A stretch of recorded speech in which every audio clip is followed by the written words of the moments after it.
प्रायोजक हैं cancer healer centre, new beginning. मैं जल्दी से तबरेज राणा के पास जाना चाहती हूं। बार बार एक ये आर्ग्यूमेंट दिया जा रहा है कि अगर कुछ गलती हुई है तो कानून को तो अपना काम करना ही चाहिए। अब आपने भी ट्वीट करके कहा है कि ये दौर ऐसा निकल पड़ा है तबरेज राणा साहब कि जो भी अपनी आवाज उठाता है उसको दबा दिया जाता है। अगर गलती हुई है तो कानूनी कार्रवाई तो होनी चाहिए ना, आप मानेंगे?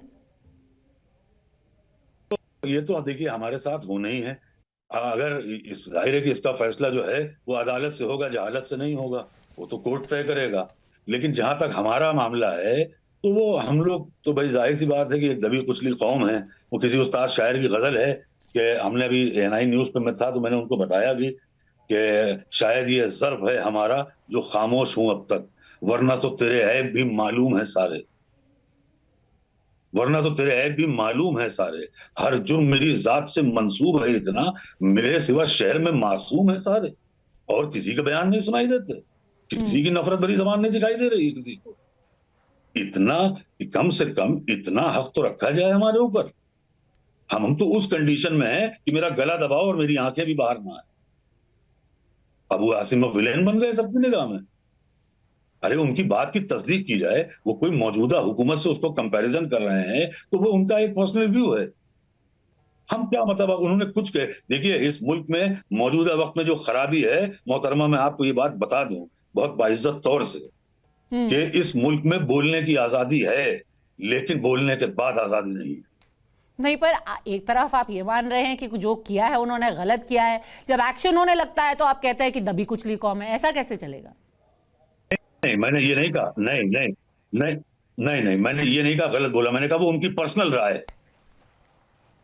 इतना इतना इख्तियार तो मुझे मिलेगा ना, या हमारे मुंह में भी जबान किसी और की होगी। नहीं नहीं, पर उनके खिलाफ जो भी एक्शन लिया जा रहा है सिर्फ एक भारतीय जनता पार्टी तो नहीं उसकी मांग कर रही है ना, शिवसेना भी महाराष्ट्र में कह रही है कि उनके खिलाफ एक्शन लिया जाना चाहिए। और तो और उन्होंने ये कहा है कि जो लोग उनके सपोर्ट में खड़े हैं उनको इतिहास की जानकारी ही नहीं है कि औरंगजेब था कौन, कैसा आदमी था।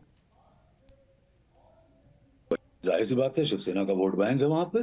शिवसेना, जाहिर सी बात है। और अगर इसमें समाजवादी का फायदा, मैंने आपसे पहले अर्ज किया कि भाई मेरा कोई ताल्लुक उनसे नहीं है।